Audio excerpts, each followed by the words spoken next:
Good afternoon, everyone. I'm Anna Gainey, the Executive Chair of Canada 2020. It is my pleasure to welcome you all and thank you all very much for joining us today on International Women's Day. This year's theme is Choose to Challenge, which is a call to action for all of us to call out gender bias and equality in our day-to-day lives where we see it. And this challenge comes at a very important time. We've had a very unusual year, a very difficult year for so many people with COVID.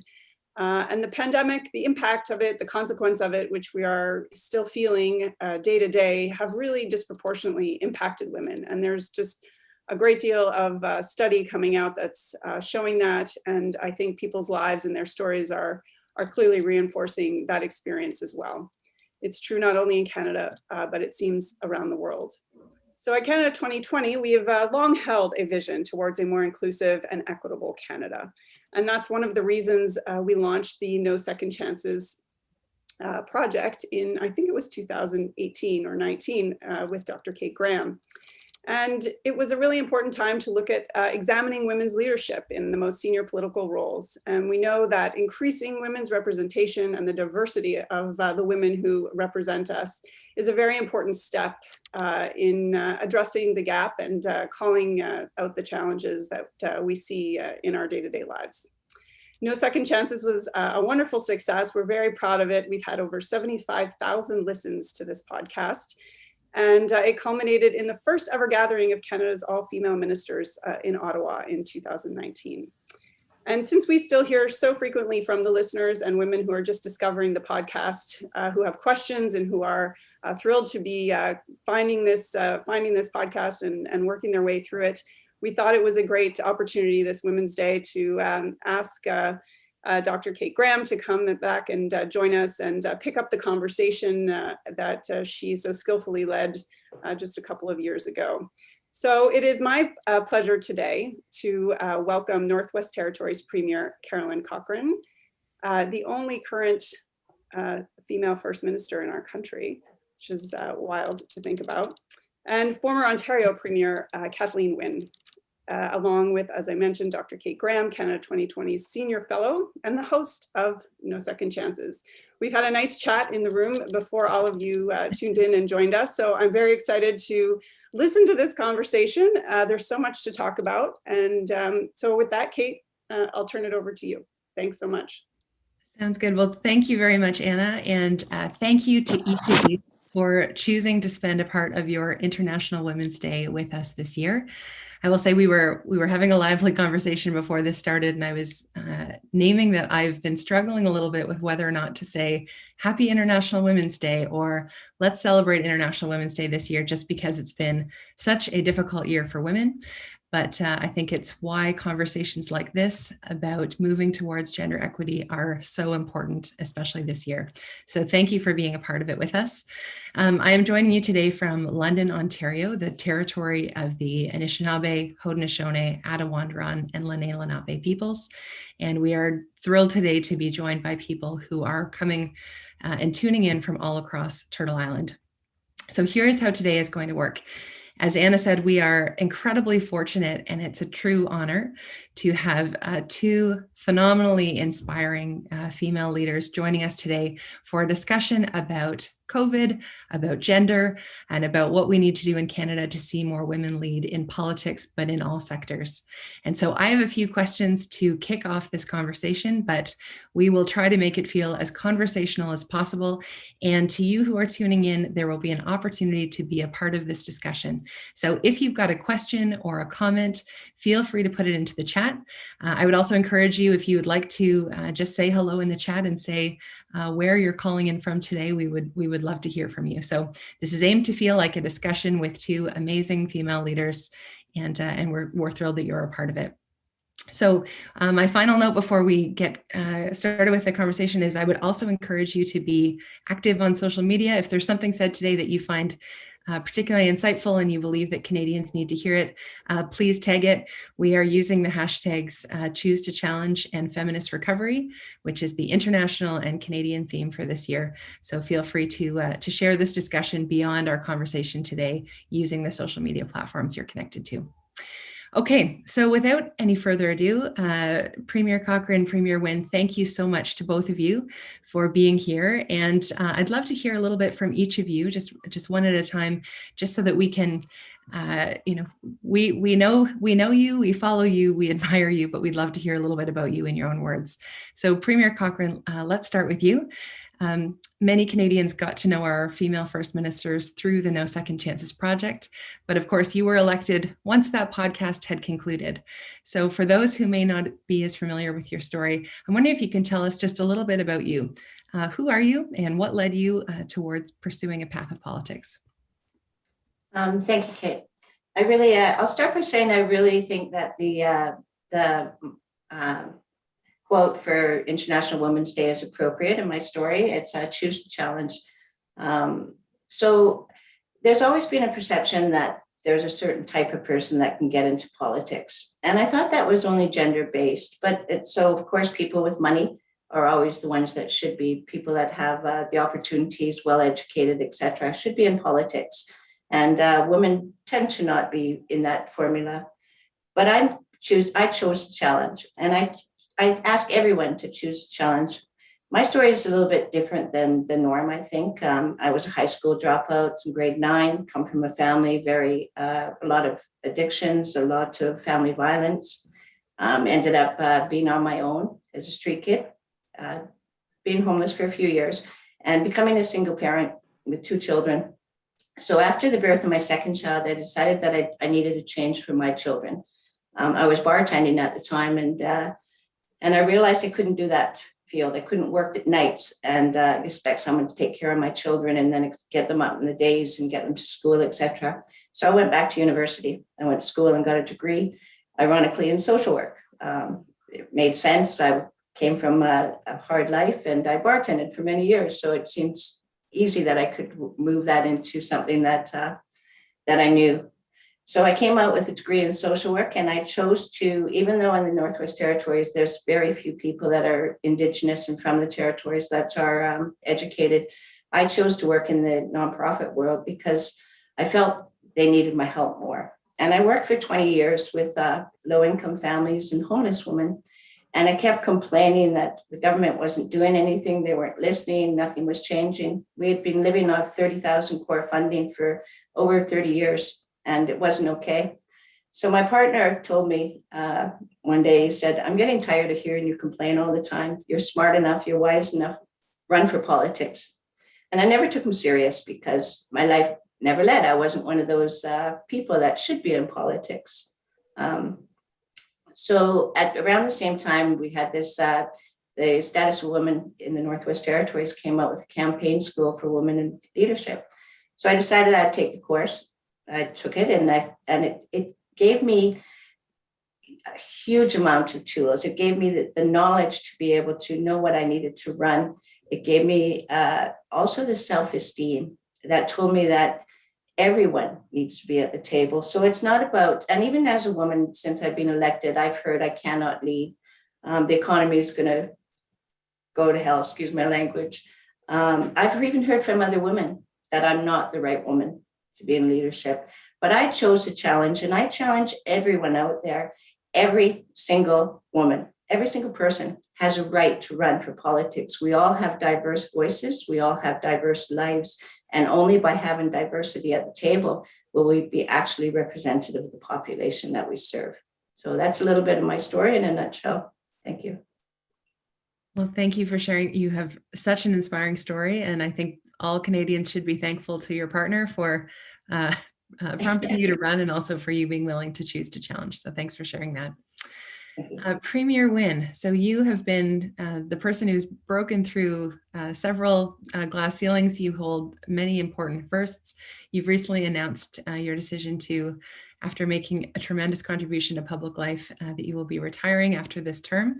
So I'm wondering if you could reflect a little bit for us about what things you are most proud of from those many, many accomplishments when you look back in your time in politics and your current time in politics. What makes you most proud? Thanks, Kate, and thanks for all the work you've done to amplify the lives of women who have been in leadership positions politically across this country.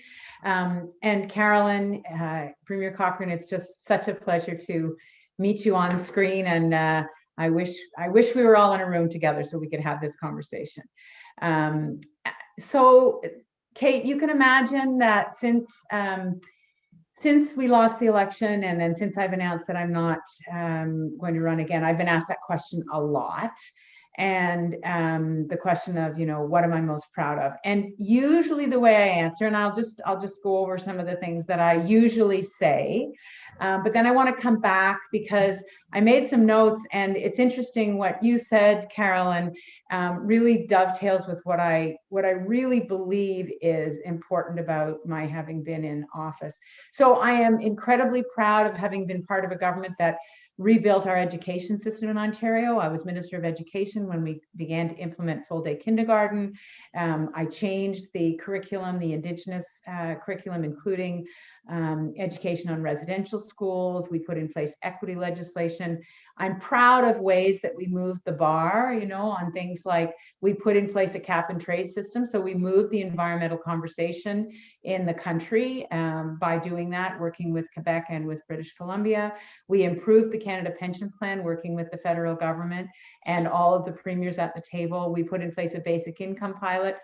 And we increased the minimum wage. And the reason I say I'm proud of the moving the bar is that I believe that once you do things like that, once you demonstrate that, yep, you can raise the minimum wage and it actually, things get better, not worse. Yep, you can put a basic income pilot in place and you can start to see some of the evidence come out. Even when the next government cancels those things, you have, as a government, you've made it clear a little bit of what's possible. And I think that is what moves the bar and helps people think about what could be. It's interesting to me that now during COVID, things like paid sick days, which we had put in place and then were repealed by this government, are now the hottest item in terms of discussion, because it's clear that paid sick days are needed. And nobody can say, well, it's impossible, because in fact, we put paid sick days in place. Employers stepped up, they paid for those sick days, and so we know it's possible. So I'm proud of those things. But just to go to what Carolyn said, what I'm really proud of is that I took a set of beliefs as a mom, as a woman, as a lesbian, and I had energy for public service. I had a concern about publicly funded education, and I translated that into political action. And I wasn't cowed by the negative messages. Carolyn and I have different backgrounds. We have different stories, but there were lots of negative messages to me about running for office where I ran. I am a lesbian, you should run somewhere else. There were lots of negative messages about running for leader. A lesbian can never be the Premier of Ontario. You can't get elected. But I persevered despite those biases, and those biases were within the Liberal Party, they were in my community, and they were in the broader society. So at the end of the day, I think that really is what will stick with me. As we talk about legacy, that's what people ask me about. They ask me about persevering in the face of those biases, and I feel proud that I was able to do that. Very inspiring, and thank you very much for everything that you've done, but also continuing to share these insights with us. That's great. Okay, so let's talk a bit about COVID. So this week will mark the 1 year, 365 days since the WHO declared COVID a pandemic. It has been a very difficult year for everyone, but we know that's particularly true for women, and it's particularly true for women who also experience other barriers, women living in poverty, racialized women, women with disabilities. The numbers are deeply concerning, and there's lots of evidence to suggest that the gender gap is getting larger during this experience, and we can expect that to continue. So you both lead in different jurisdictions. Tell us a little bit about what you are seeing about how COVID is impacting women, and related to that, what are the things that policymakers should be most focused on right now? And Premier Cochrane, let's start with you. Thank you, Kate. I think it feels like more like 10 years that COVID's been with us. In honesty, I think we're all experiencing not COVID fatigue, COVID exhaustion. I think most of us are done with it, but it's still here, so we're still dealing with it. When COVID hit, everybody was scrambling. There was no formula. Nobody had experienced a pandemic. Very few people in their lives. We do have a few elders that remember flu bugs that came through, but nothing to this extent. So in the Northwest Territories, we shut down everything. We don't have the healthcare infrastructure to be able to care for people if they became very sick. So we took the decision to be very conservative, actually, and make sure that we shut down our borders. We closed down our services, the businesses, etc. We went right into full lockdown. And then we slowly opened up. Within a couple of months, we realized, okay, we know a little bit what we're dealing with, and we started to open up. But the service sectors were actually restaurants, bars, etc., were ones that didn't open up right away. And those tend to be dominated by women and low-income people. So they were some of the people that were hit hardest with our closures. And even to this day, we have, they're open, but there's only a certain amount of people allowed into those establishments. And then I noticed that as people were losing jobs, or people became ill or worried, that women were the caregivers. So they were actually expected to stay home if they lost their jobs. They were the ones doing the most of the volunteer, taking care of the families, feeding, etc., the things we always do. And those that were allowed to work, most of us were working from home. And again, I didn't hear as many of my male colleagues complaining about children in the background. Even on the call this morning, I heard, the baby, hopefully he's got toys, it's going to be okay, going to be quiet. I don't hear those conversations when I'm listening to men on Zoom, or, the communication tools that we're using now. So women were hit very hard with having to work from home, which was a luxury for some, but also another chore because you didn't get a break. For often women, when you wake up in the morning, you're scrambling to get yourself ready, get children ready, get breakfast fed, get schoolwork, make sure it's done, get those children off to school, get to work, do your work, and then go home and do the housekeeping and the cooking, etc. But this all became one for women now, all things in one. So not only were women having to do those chores, but they were also doing them during the day. Many of my women colleagues, actually, when we're in Zoom meetings, will have children on the side of them and coming up and crawling on their laps, which I love to see, in fairness, but I also know it's a chore. When we didn't have the daycares were closed, it was women that were impacted at first because people just expected that if there's no daycare providers, that women are going to stay home and take care of their children. So I would say that the impact on women has been horrific through COVID. And but I also want to say that the impact on low-income people, on families, was also a struggle. So, and women tend to be lower income in general. So a number of factors that impacted them. So yeah, it's been a tough year for COVID and for women. Mm-hmm. It certainly has. Premier Wynne. Yeah, so ditto to what Premier Cochrane said. In my own riding and across the province, we've seen women in the service and the caring sectors, the frontline, most at risk.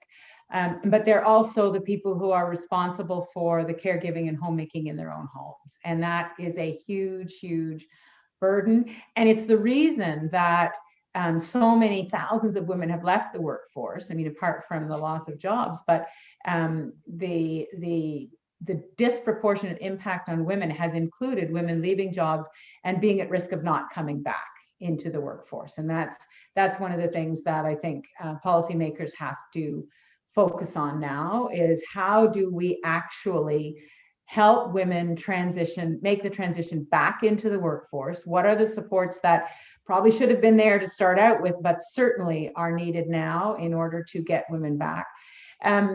One of the things that has really bothered me, irritated me, irked me, is that roles that have always been essential. They've always been essential, whether it's grocery store clerks or childcare or elder care. Those have been essential jobs forever. And they're now being recognized as essential because COVID has shone a light on how things fall apart if you don't have people to look after the people you love or your little ones.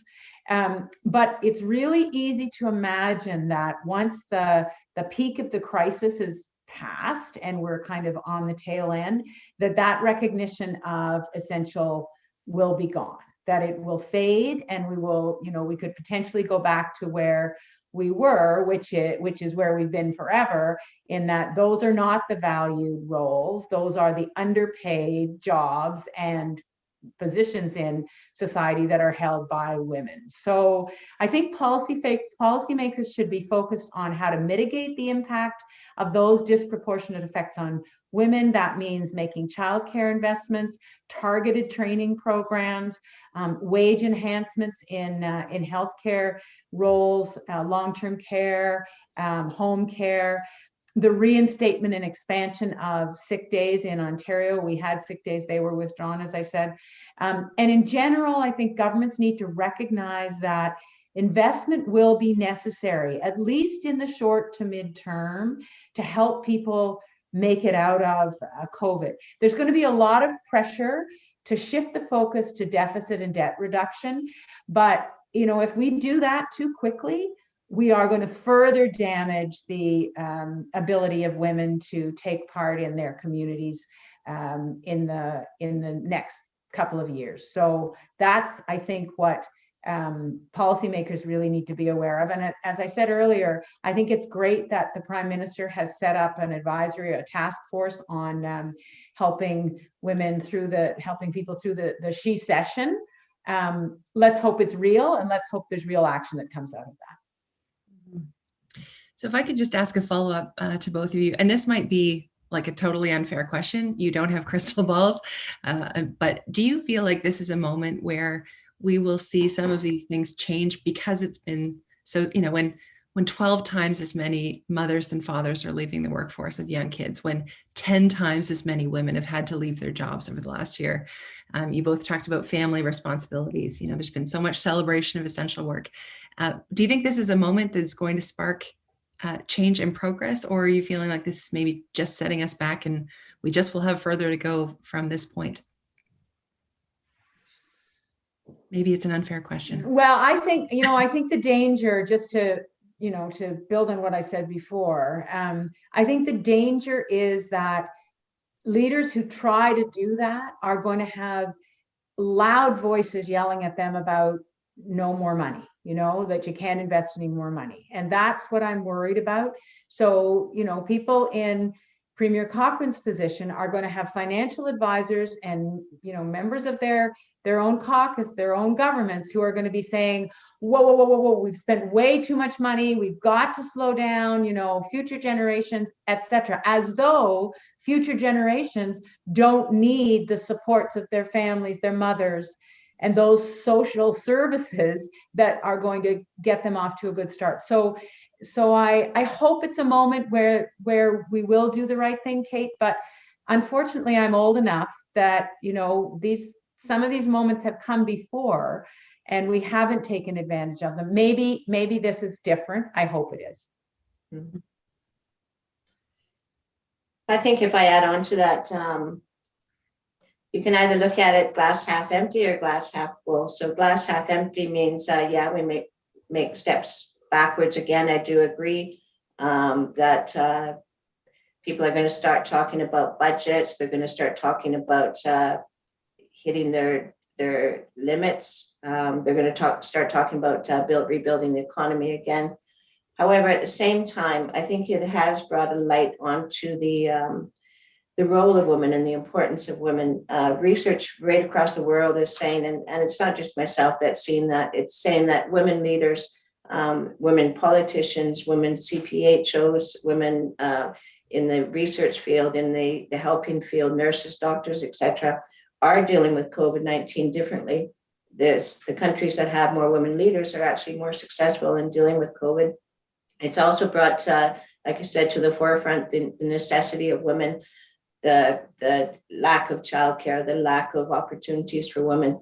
So I'm also very hopeful that women across the world, not only Canada, but across the world, will see that this is a time for a change, and that we either step up to the plate now or we let things slide backwards. So I am very hopeful that more and more women, based on what has happened, will put their names forward and we'll take leadership jobs as we move forward. It's very lonely being the only woman at the table in the Federation.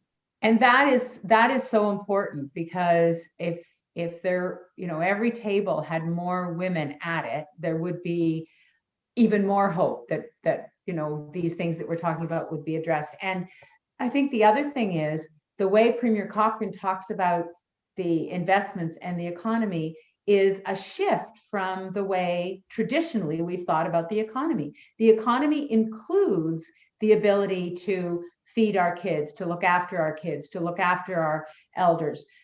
It's not just a balance sheet, it actually includes the way we live our lives. And I think we've got to start thinking about that, the economy in that way. Mm-hmm. Mm-hmm.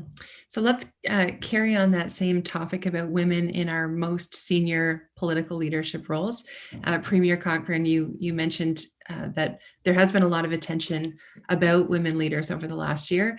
There are really interesting research studies coming out on this, that even after controlling for population size or income or capacity of the healthcare system, there is a difference between countries where there are lots of women in leadership roles and those that aren't, in terms of how they've fared during COVID, meaning more cases, more deaths in countries where fewer women are in leadership roles.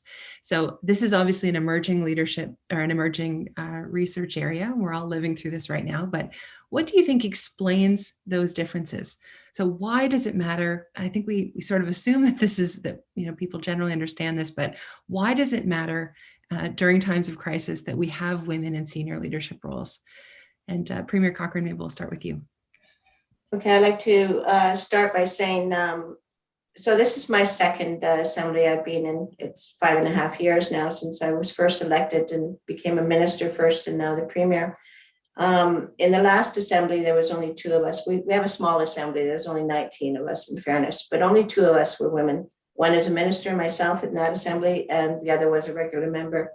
And I heard way too often that the best social program is a job, by men, all the time. The best social program is a job. Well, I have to say, and I tried to explain that and nobody ever heard me very well, was that my father worked. My family worked. We had an income. But that didn't stop the addictions, and that didn't stop the family violence, and that didn't stop all the horrific things that happened in my life and for my siblings' life. So yes, a job is part of the answer, but is not the only answer. So I watched across the country when COVID first hit, and it was hard for premiers across the country. People were saying, what do we do? Well, there was no game book, so we all had to start from scratch. And I don't want to be negative, but I did notice that jurisdictions that said the economy is the most important factor and left their borders up were hit hard with COVID. People by the thousands were getting impacted, and people were dying. Horrible times for them. We took the stance that our health is most important. And so we locked down tight, and we locked down our businesses and our borders, et cetera. It made everyone self-isolate. No one can come into the territories without self-isolating. And then we tried to open our economy up after we had locked down, which gave us a little bit of power, gave us a template to be able to work from. It also allowed, when the second wave hit in December, we didn't have to go backwards, because we had already gone through and we'd already opened up. We had limits on stores, on capacity, et cetera. One thing that came with our government as well that I have to say, and quite proud of, the first time in history for this assembly, 1.5 years ago, we had equal representation almost. Well, 9 out of 19 members are women in our assembly. I would have loved to have 10 or even 10.5 or 9.5, but I have to take what I got. So 9 out of 19 is wonderful. It's history for us. One of the things that we did too, we only have 7 cabinet ministers. 5 of the cabinet ministers are women, which is huge for us as well. So one of the first things we did was put a gender plus lens on everything we did. So in every decision that comes to finance or to cabinet, actually have to address how they impact people of diversity, women, and other diverse nations within that. So I think that is a huge step that we've done. It hasn't let us down so far, And I think that we'll continue doing that as we move forward. So like I said, it's been a challenge, but we've been able to think. The other thing too is we didn't only think about the economy. We're doing an economic and a social recovery plan. So one of the first things we did, I always say, society is judged by how we treat our most marginalized populations. Our most marginalized populations happen to be mostly homeless people, poverty, Indigenous people. So we took people off the streets, we put them into shelters. I don't want to see those go back. The amount of things we expanded our distance education, our virtual distance education for students, made it more powerful because we don't have the same levels of education in all communities. We don't have the access that people have in the South. So the things that we did actually to address the pandemic actually benefited women and children and marginalized populations. So I'm very proud of that, the work that we've done. And I hope to see it go forward. I hope that the next assembly will have just as many, if not more, women. And across Canada, it is time for women to step up. We've shown we can do it. We've shown how powerful we can be. And like I said, it's lonely up here. And I need more people to come and join the table. I bet it is lonely. Premier Wynne.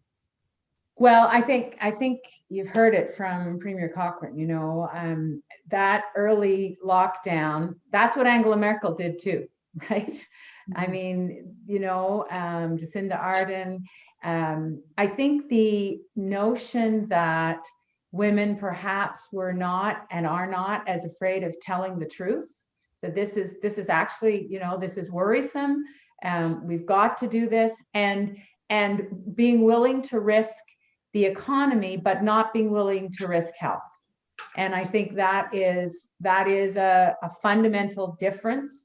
I think that the fact that women leaders seem to have jurisdictions that are more engaged in systematic testing, and that may not sound like it directly links to not being worried about telling the truth, but the more you test, the more you know, the more evidence you have, and therefore the more you can base your decisions on that evidence. So I think not wanting to hide the truth, wanting to actually know what's going on leads to more testing.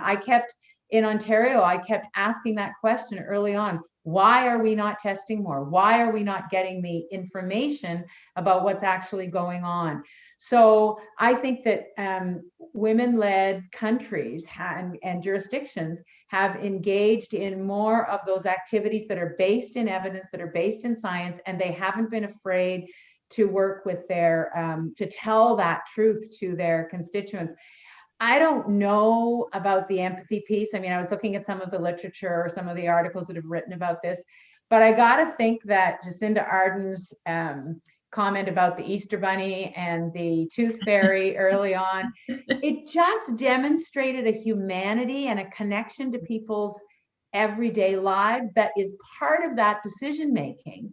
That I think is part of why people have trusted leadership, and the success of jurisdictions in fighting COVID has a lot to do with people trusting the instructions of their government, the advice of their government. So I think all of those factors play into why women have been successful. And like Premier Cochrane, I really hope in this, as a result of this, that we see a shift in how we think about leadership, how we think about strong leadership. Because honestly, Kate, we've talked about this, when people imagine a leader, they imagine a man. So let's hope that this worldwide pandemic can start to shift people's perceptions of what a leader is. Mm-hmm. Okay, great. Thank you. Insightful answers, as always, from both of you. Okay, audience, I have one more question from me, and then we'll be turning it over. We've got a few questions submitted already, but if there is something on your mind, this is a great opportunity to ask a question and receive some insightful responses. So please put those into the chat. The final question for me before we open the floor up is, so we have had 300, I think it's just over 320 now, but more than 300 people throughout Canada's history have served in the roles that you have. So as first ministers. They've reached our peak political post, and only 13 have been women, and you are 2 of them. So there are many people watching this, I suspect, who are maybe thinking about what their own political engagement may look like. There may be women thinking about running. And so I know you're asked this question a lot, but I'm wondering if you could give a piece of advice for particularly women who want to see those numbers change. They know that that's not good enough. They're thinking about stepping up their own engagement. What advice would you have for them? And Premier Wynne, let's start with you. Well, I would say, first of all, please do it. Please get involved. We need your voices. We need your strengths. We need your vulnerabilities. You know, we've been talking about vulnerabilities as well. So the very reasons that you might hesitate, that you don't know enough, or you don't have the usual experience that politicians have, or you don't know where the money will coming from, all things that Premier Cochrane noted, those are the very reasons we need you in political life, because you don't fit a mold. You don't have you're not of that narrow band of people who have been in those over 300 positions. Your life experience will inform good decisions, and that's why you're needed at the table. And there's really no single prescription for experience that is necessary for political life. You know, we need diversity, and fundraising is a learned skill. So anybody who tells you there's not enough money, please, you can pay some attention to that, but basically ignore it, because you will find someone to help you raise money. The money will come. And the fact that you don't necessarily have links to people with deep pockets, that should not be a deterrent. And so I just want to say that. And finally, listen to your gut instincts, your inner resources. You'll build a strong team. Don't be afraid of losing, but fundamentally listen to who you are and what you believe in, and that will carry you a long way. Okay, and Premier Cochrane. So I agree. Again, back to the slogan is choose to challenge. Choose to challenge societal beliefs that men are better leaders, and choose to challenge yourself.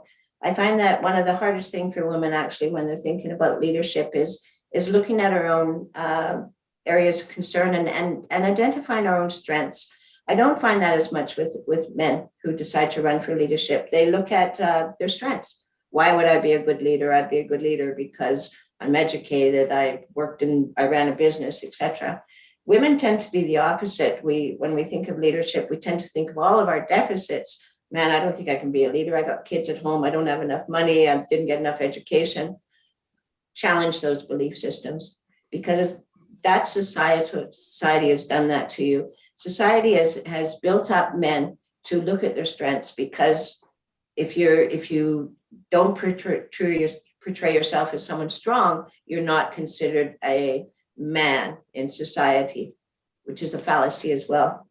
And women are supposed to be humble and quiet, barefoot, pregnant, and in the kitchen. I hate to say that, but I'm a horrible cook. I like to walk barefoot, but I'm a horrible cook. And I'm 60 years old, so my days of pregnancies are done. But I still have a lot to offer, and so do so many people. There is no one prescription for who should be a leader. Like I said, I took beatings a lot, even by other women that said she's not the right woman. Make sure you get the right woman if you're going to get a woman. What is the right woman? What does that look like? Nobody's ever laid that out for me, and nobody should lay that out. So I would love to see more women of all kinds of diversity, women of color, women of different incomes, women of different backgrounds, women in business, women that stay home, all kinds of women. We all have something to bring. And until we have equal seats at the table, because women think differently. We don't think better. We think differently. And until we're represented equally at the table, then we will always be having these discussions. As Premier Wynne had said, we'll still be talking about childcare in 20, 30 years from now. We'll still be talking about essential service workers in 20, 30 years from now, unless we have equal representation. So every woman out there that is thinking of a leadership, challenge yourself. Choose to challenge yourself. Choose to challenge societal norms. Put your name forward. You can do it. And Carolyn, I love your comment about the right woman. How many times do we bother thinking about who the right man is, right? There have been lots of wrong men who've been put in positions. Yeah, very true. Okay, so we are getting some insightful questions in here, and I will read them out, and either of you can contribute, both of you can contribute. The first one is about social media and generally the difficult, and one of the reasons women may not want to step forward is because they are stepping into sometimes a very negative environment. So the question is, social media platforms have accelerated and weaponized the abuse that women in politics experience. And that abuse is now being targeted at public servants as well. So what would you like to see happen in terms of the regulation of social media platforms and the abuse to policing and addressing online abuse? So what can we do about this online environment that can be particularly difficult for women? Who would like to start? Okay, well, I guess I'll start.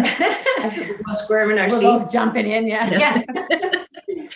Social media is horrible. I'm just going to tell you that. Social media is a great platform. It helps get information out. It helps connect families. It's been critical within COVID. People that can't see their families, their loved ones, have used that to be able to reach out to those they care for.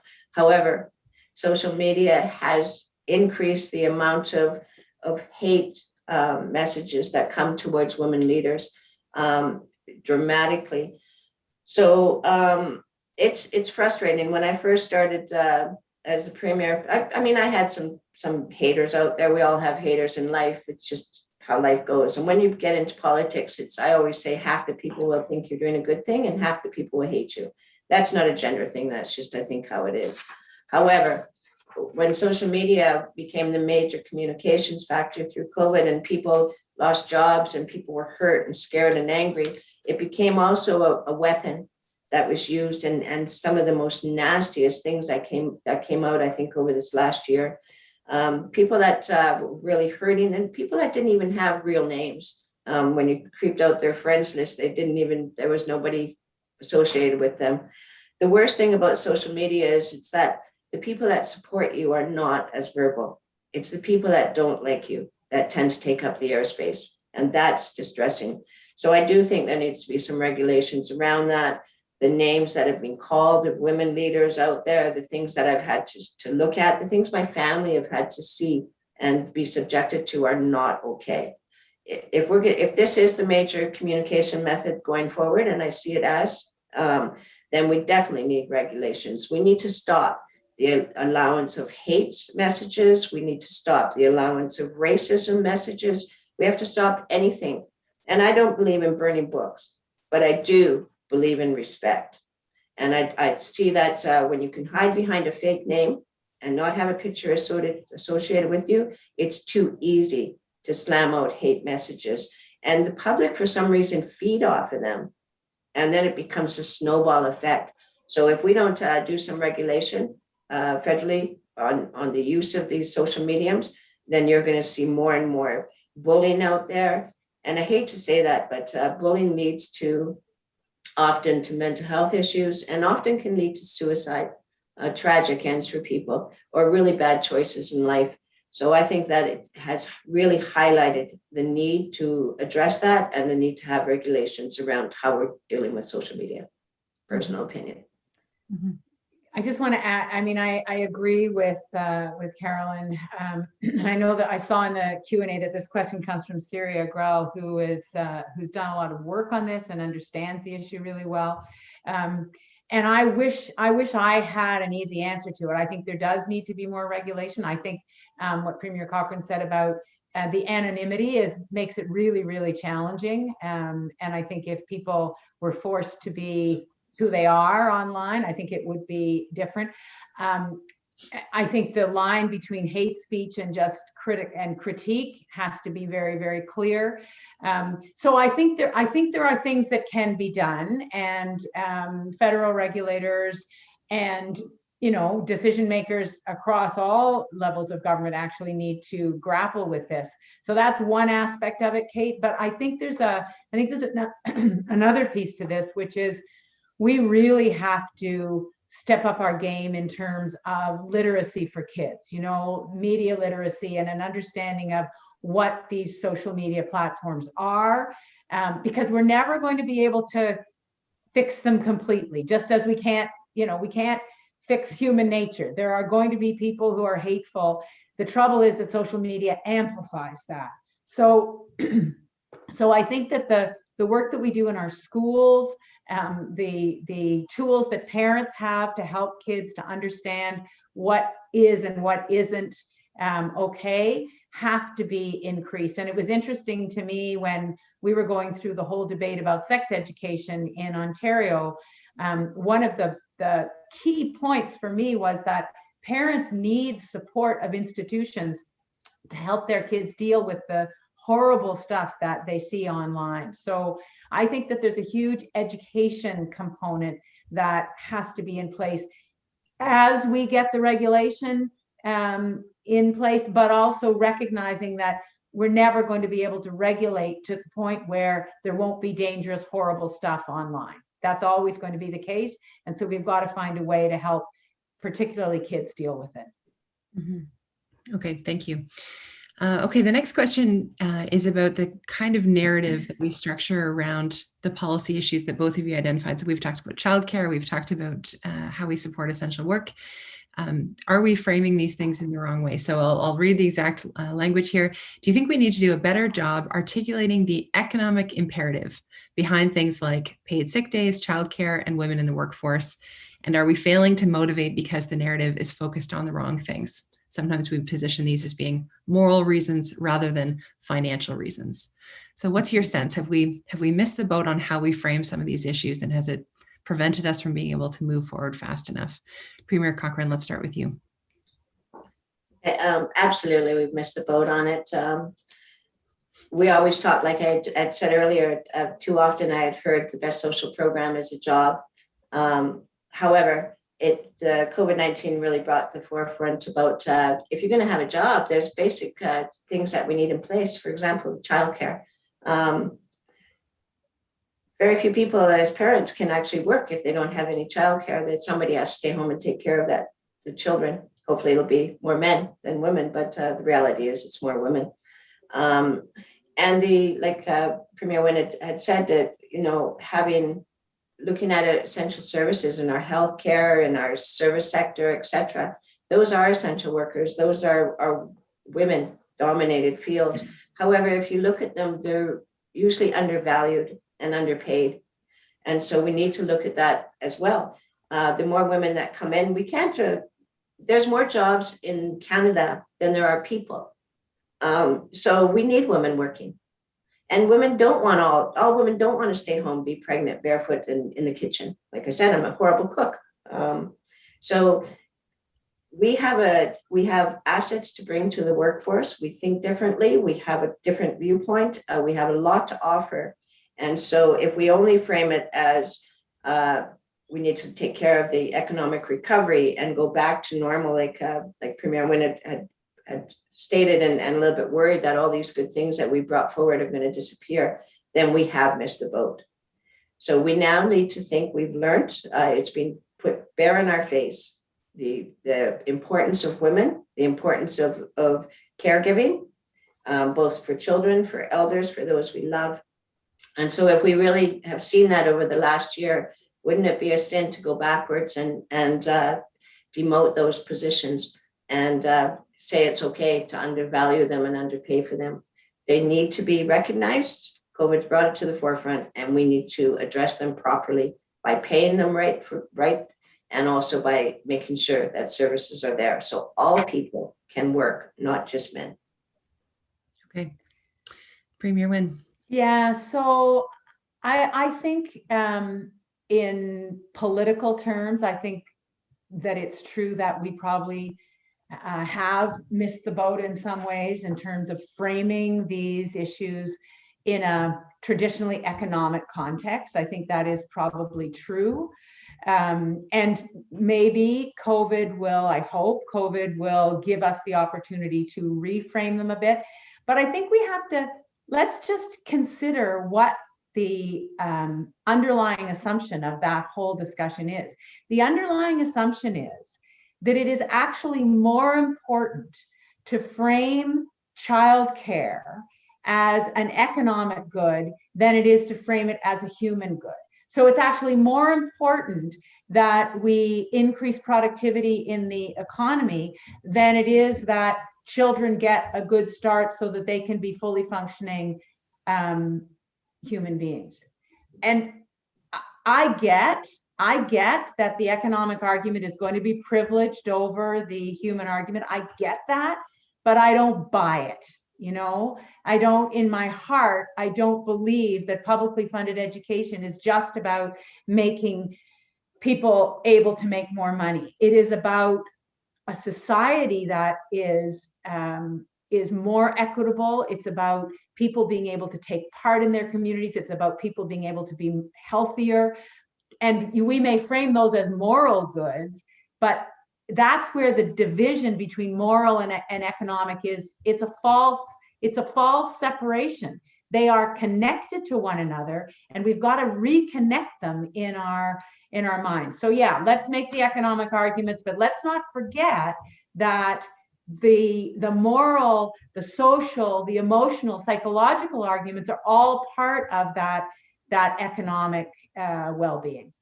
I don't know if that makes sense, but that's how I see it. Okay, thank you. So our next question is about how do we get more women involved in all parts of the political process? So we tend to focus a lot on getting women to run, which of course is important. But this person identifies it in your roles and throughout your journeys in politics, you've seen women organize and inspire progress and inspire others to get involved. So to people who are watching, what can each of us do to make sure that more women take part in the political process? What are specific things we can do to get more women engaged in politics in some way? Premier Wynne, let's start with you. Well, I think we can encourage women to be involved in leadership roles in the things that they're interested in. You know, it doesn't have to be getting your name on a ballot. It doesn't even have to be a political party.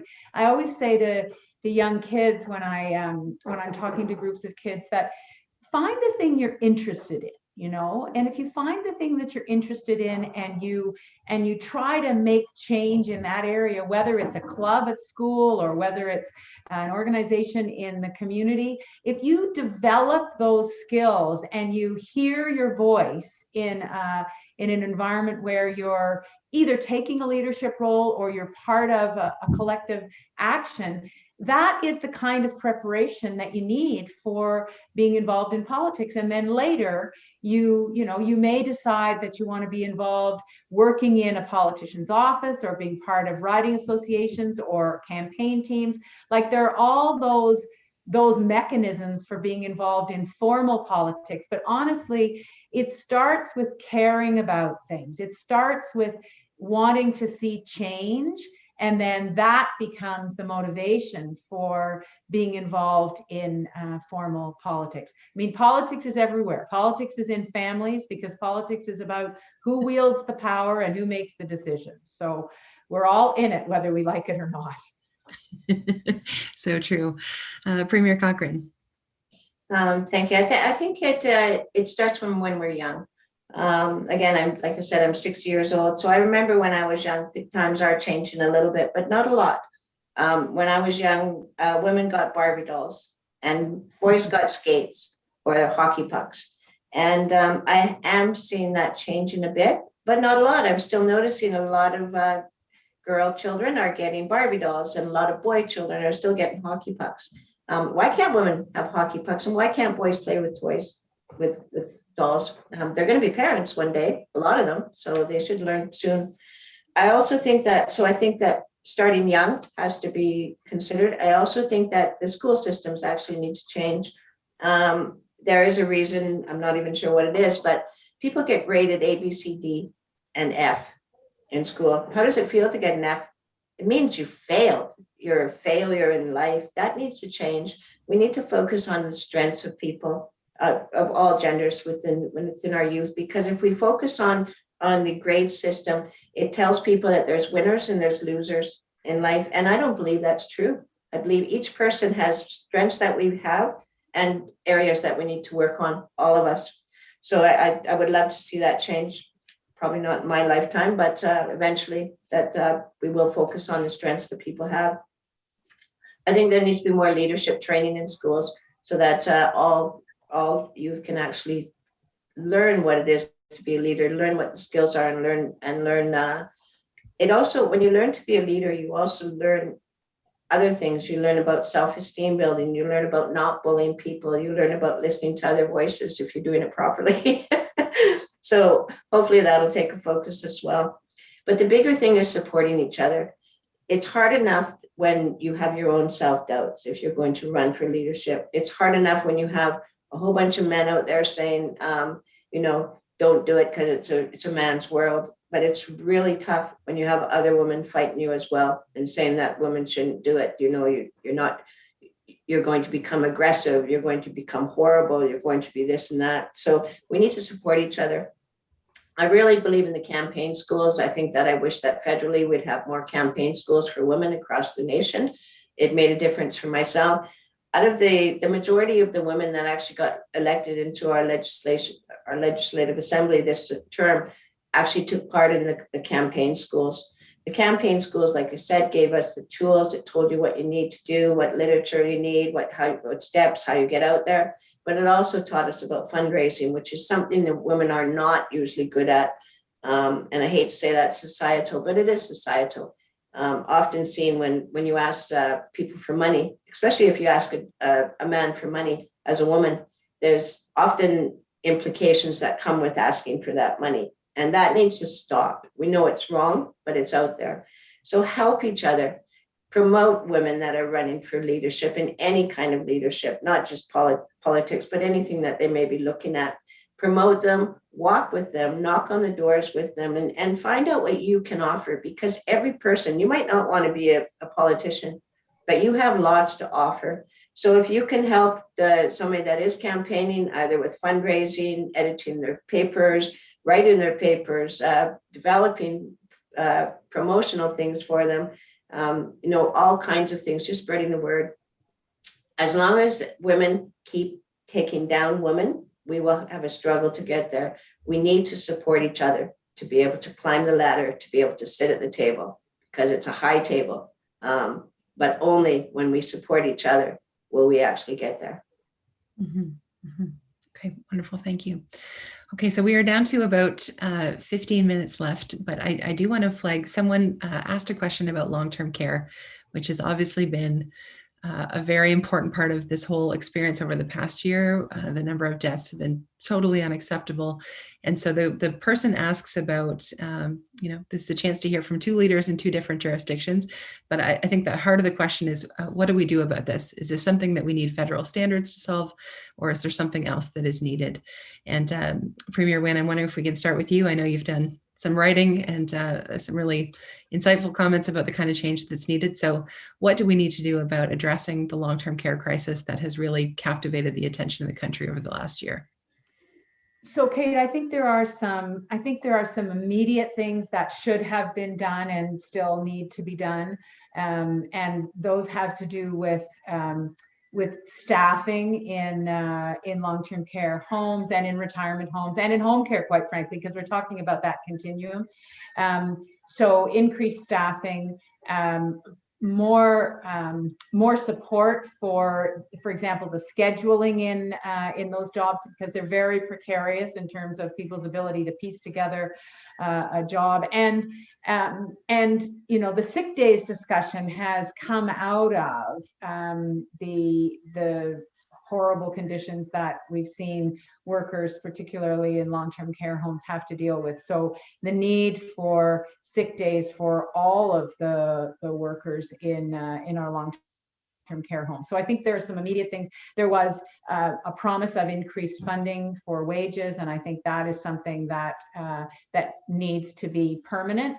These are jobs that we have said earlier in this conversation are essential, and yet they are among the lowest paid jobs in the country. And when I raised the minimum wage in Ontario, part of the thinking there was that as you raise the minimum wage, then other wages rise along with that. So I think all of those are things that need to be done. But I think there is a broader issue, and this is the longer conversation, about what is our vision for how we want to age, how we care for those who are aging.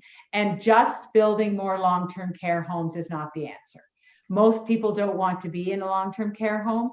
Most people want to be cared for in a different context. They don't want to be institutionalized. And so how do we make sure that home care is what it should be? And how do we look for new models that may not exist yet in Canada, or they may in some jurisdictions?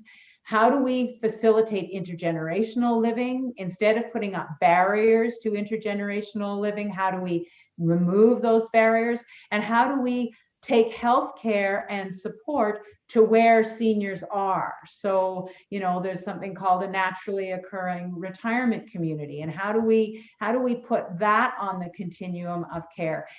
My fear around the long-term care crisis that has been exposed by COVID is that a lot of the issues have been there for years, and I take responsibility as a previous premier. But I also know that a simple or simplistic solution of just building more of the same is not the answer. And I know the debate has come down to whether private or public. I think that's one part of the conversation, but that's not the whole answer. The answer is way more complex, and we probably need some kind of commission to look at this nationally and figure out what the models could be and how they could be supported at the federal and the provincial level, including what kinds of standards should be in place. Okay, thank you. Premier Cochrane, what do you see as being the greatest needs right now around long-term care? Well, I think there's a couple of things I agree with Premier Wynne in that we do need to recognize the workers. We need to make sure that they're paid appropriately. We also need to make sure that there are standards within long-term care facilities so that people's not only their health needs are met, but their social needs, the interaction, the life needs are met as well. One thing that kind of touched on that I agree with is that so we didn't have the outbreaks in long-term cares that we've seen in other jurisdictions. We don't have the numbers of long-term cares. Our population is small. But what we did see is that we were almost warehousing people when they got to be a certain age and they needed extra help. We were just sticking them in long-term care facilities, not realizing that, like Premier Wynne said, a lot of people don't want to go into those facilities, and not everyone needed to be. So instead of just looking at long-term care, I think the question, if we focus just on that, then we might get stuck in the same situation that we're in now. I think we need to talk about aging in place, which might mean long-term care, but it might also mean having a unit in your home, or be able to provide services to people a little bit differently than actually just sticking them into a facility. The other thing that the good thing that came out of it is that COVID actually, because people had to self-isolate and weren't allowed, people really started to focus on the importance of family. Huge within the Northwest Territories, we've seen it. People reaching out. I never phoned. My mother lives in BC, and I phoned my mother more in this last year than I phoned probably in 40 years of my life because of COVID. So it really taught people the importance of family. And in the Northwest Territories, not everyone, people make the mistake and they call every senior an elder, but that's not true. An elder has a certain wisdom that comes with that. It's an earned title. But what it did teach us is that our seniors are our knowledge keepers and our elders. So if we don't preserve them and take care of them and value them, then if you don't learn from history, you'll make the same mistakes. There's lots of quotes around that. So if we don't take care of our seniors then and our elders, then we are at risk of losing our knowledge. And that's a huge liability if we go there. But the other thing I want to bring up is that we talk about the long-term care, and I've heard that argument over and over. What are we going to do about it? It is one sector of our vulnerable population, but why aren't we talking about homelessness? Mm-hmm. Are there not more people that were actually had to living on the streets than there are in long-term care? So again, my worry is that when we start to pick and choose which are deserving and which are not, are our seniors more valuable than the people sleeping on the streets? So I would like to see not only long-term care standards come across, but also homelessness standards come across, and housing for people. Maslow's hierarchy, food, clothing, and shelter. If you don't address those needs to start with, then people cannot actualize what their potential is. So let's not forget, again, society is judged by how we treat our most marginalized people. Elders are one of them, seniors are one of them, but homeless people came to a forefront within this pandemic. Very true. Very true. Okay. The next question is, this is an interesting question. So you've probably been asked 1,000 times about the best piece of advice that you've been given. And this is the opposite question. What is the worst piece of advice you've ever been given about politics? Oh, God. I think actually both of you in your stories at the beginning shared about, there's lots of discouragement along the way, but have you ever received a piece of advice that was just terrible? Well, I think the worst and most ridiculous moment for me when I was deciding to first run to be an MPP was someone who told me literally that I should be moving to a different part of the city, Riverdale. Premier Cochrane, it's a downtown. I live in the north end, and my riding is in the north end of the old city of Toronto. And this advice was that Jane and I, so my partner and I and our kids, should move to Riverdale. I guess because there are more lesbians there. I don't know, but it was just ridiculous. My kids, I said to this person, my kids are in school. Like, I'm going to pull all my kids up and move. Anyway, I think that was the worst piece of advice that I ever heard. And needless to say, I ignored it out of hand. Okay. And Premier Cochrane, any terrible advice that you've received? Yeah, I don't want to offend people, so I'm just wondering how many people are going to be watching this podcast. Just don't say who told you. He knows it was him. He could come and ask me what I mean by it. So when I was first elected 5.5 years ago and became a minister, the next day, without even knowing what a minister was, I didn't even know who previous premiers were.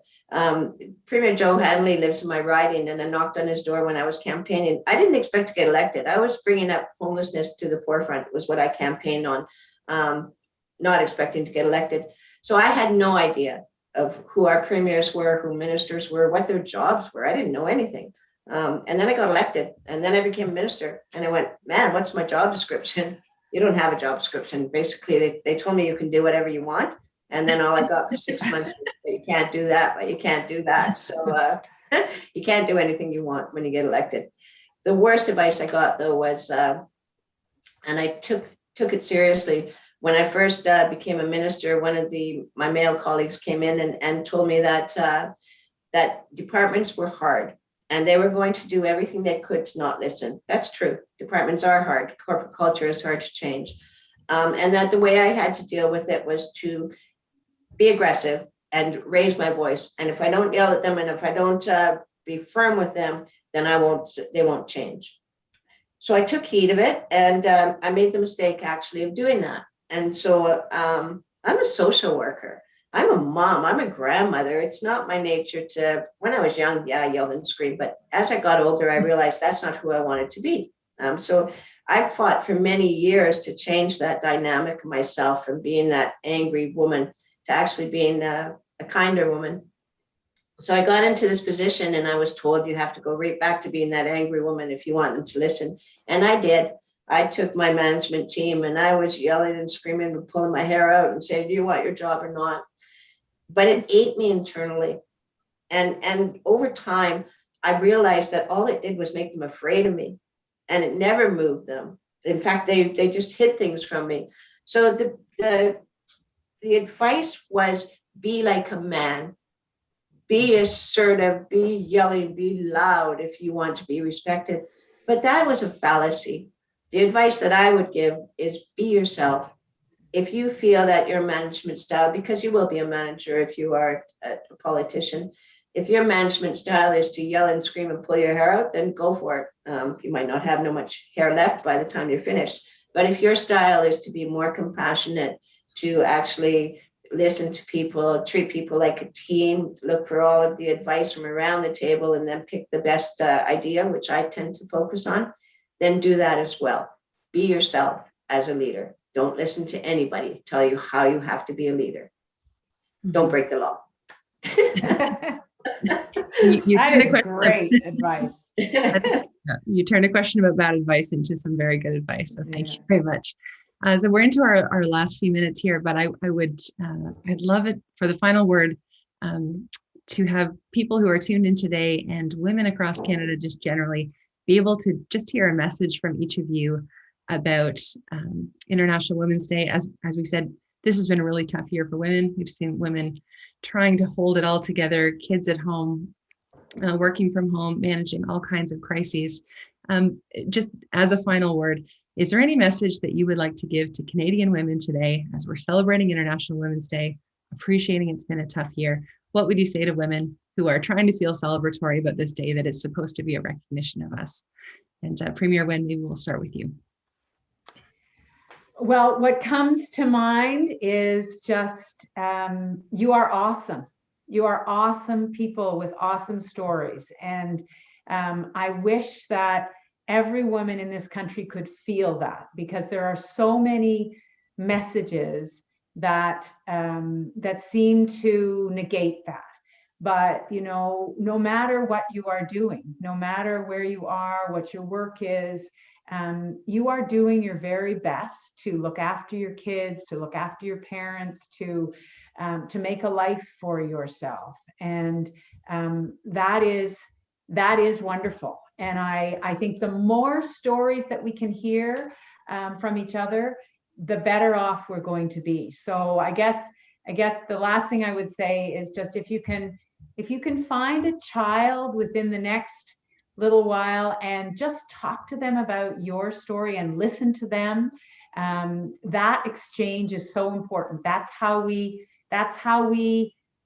teach people, you know, that's how we teach each other and make our community stronger. So to Canadian women on IWD, it's been a tough year, but you are awesome. Mm-hmm. Beautiful. And Premier Cochrane, final word to you.